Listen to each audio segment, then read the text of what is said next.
En revenant de l'école, Arthur et Charlotte se précipitent pour regarder la télévision. Quel est ton poste préféré? Netflix. Charlotte? Netflix. La nuit tombée, papa et maman regardent Netflix, mais aussi l'extra de tout.tv. Je suis plus portée à écouter des trucs québécois. J'aime bien la semaine verte parce que je suis très engagée en environnement. Je dirais que ma conjointe est plus tout.tv, moi je suis plus Netflix. Visiblement, les habitudes changent et la télévision est en pleine transformation. Même si 81% des francophones ont toujours un abonnement à la télévision conventionnelle, 49% ont aussi un abonnement à un service de télévision en continu.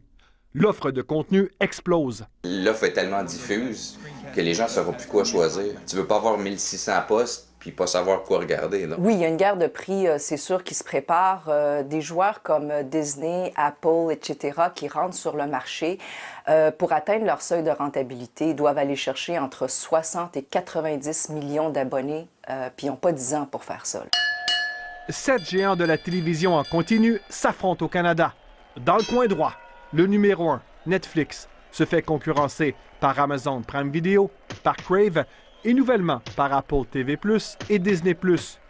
Dans le coin gauche, il y a les grands spécialistes de l'offre francophone, Club Illico et tout.tv. Là, on rentre dans une nouvelle ère de la guerre des plateformes qui va être celle du contenu exclusif.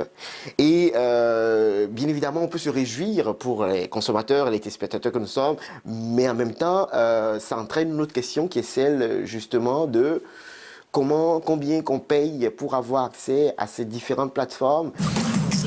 Pour le consommateur, la facture peut grimper assez vite.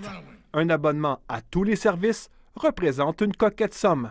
Quelle est la capacité des gens à payer? Ici au Canada, par exemple, Deloitte prédit que ça va être autour d'une centaine de dollars par mois pour des abonnements de contenu médiatique confondus, là, radio, les journaux, l'audiovisuel, etc.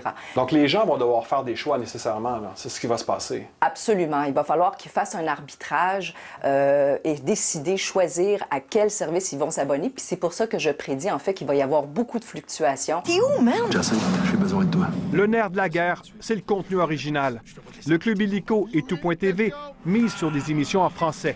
Et ils ont vu leur nombre d'abonnements grimper. On augmente notre offre. On a augmenté beaucoup notre offre de contenu, autant sur le gratuit que sur le payant, en offrant des web-séries, en offrant beaucoup de produits québécois, en offrant des primeurs sur notre plateforme.